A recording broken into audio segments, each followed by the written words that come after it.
Newspapers are dying, which is nothing new to most people. Newspapers have been at a steady decline for nearly 2 decades, as people increasingly turn to digital platforms for their news. The continual decline of papers, however, is concerning for me as a student photojournalist. Photojournalism has quickly become something that I really enjoy, and I might pursue after college. But the outlook of a career in journalism doesn't look to be getting any brighter. So we've been on strike since October the 18th. The Newspaper Guild began our strike on October the 18th, and today's the 16th of November? So yeah, we've been out for just shy of a month. And the other unions at the PG went on strike on October the 6th. One of the largest newspapers in the metro area, the Pittsburgh Post-Gazette has been serving this community for over a century in some form. In 2020, the company imposed terms on us after bargaining got nowhere. They declared an impasse illegally in the eyes of the Guild. When they did that, they forced us onto a worse healthcare plan. It was more expensive, that they can change or cut at any time as they see fit, cut wages and tried to disguise it as a pay raise. And additionally, they changed our working conditions. They took away a lot of our union protections, removed the guaranteed work week, made it so that our work can be farmed out to managers and other workers who are not Guild members. It took away a lot of our Guild protections. Given all of the problems that Alex and the other Post-Gazette workers have been facing, I wondered whether he too was worried about the future of newspapers. Well, in general, yes, I am worried about the future of newspapers for sure, because, as you noted, newspapers have been on decline for as long as you and I have been alive, frankly. Yeah, so generally I am concerned about the newspaper business. I'm not concerned about the news industry as a whole.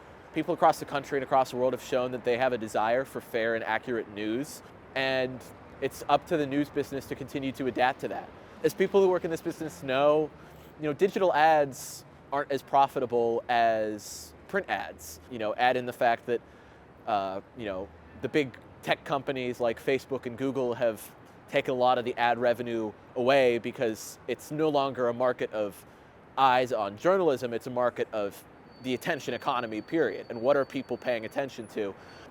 There's no easy answer to ensure news is profitable, but I think continuing to invest in journalism that people care about is a huge step toward, taking those things in the right direction. With the shift from print ads to digital, newspapers aren't just competing against one another for advertisers, they're competing against the internet as a whole, which is a huge problem for an industry designed to educate and inform people, not just entertain. I agree. I mean, I really do agree. I think that's a problem. We're going more towards entertainment than we are towards what's really important out there. But it's a catch-22. I mean, people don't necessarily want to hear the hard news either. This is Ruth Fremson, a photographer with the New York Times for over 20 years. She sat down with me to talk about newspapers. People complain about the New York Times costing, like $3 a day now if they buy the newspaper, or having to pay for a subscription. But, I think it's just for so long, the advertisers carried that, and it's kind of like cheap goods out of China, right? We just got used to it, and so now here we are, people have to relearn why their news is worth spending money on.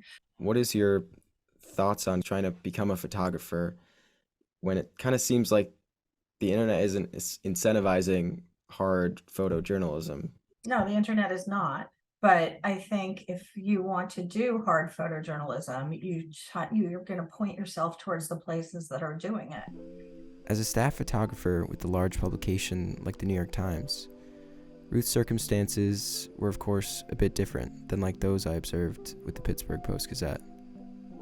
Which is why it was so fascinating to hear just a little bit about what it took to get to that position. What is it like giving up a lot to travel around all the time? Like, what do you give up with a career in journalism? Well, it depends on the person, right? You have to decide what your priorities are, right? What did I give up? Well, let's see.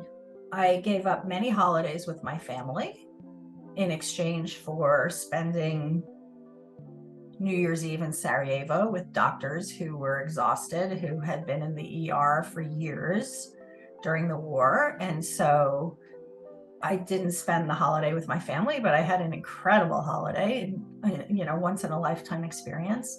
But, it takes a toll on your personal life, right? Like there were a lot of relationships that never took off in my 30s and 40s because chasing breaking news stories was really important to me. And I mean, I'll give you an example. I was on a blind date having dinner with a very nice guy in New York City. And my beeper went off because this is beeper time. Do you know what a beeper is? I do know what it is. Okay. So my beeper went off and I learned that Yasser Arafat had died. I'd been covering the Middle East since 1993 and I knew what that meant over there. And I was already working at the New York Times at this point. And so I just said to the guy, I'm really sorry, I gotta go. And I left him sitting there with his entree and my entree and, went to the airport, went home, got my stuff and, got on a plane. It's clear that a career in journalism would not be easy. Yet there's a reason that people still choose that path. In my limited time working as a student photojournalist, I've experienced the fulfillment and enjoyment of working in this field. And while I don't know what I'll end up choosing to do in the future, I was grateful to get some advice from Alex and Ruth.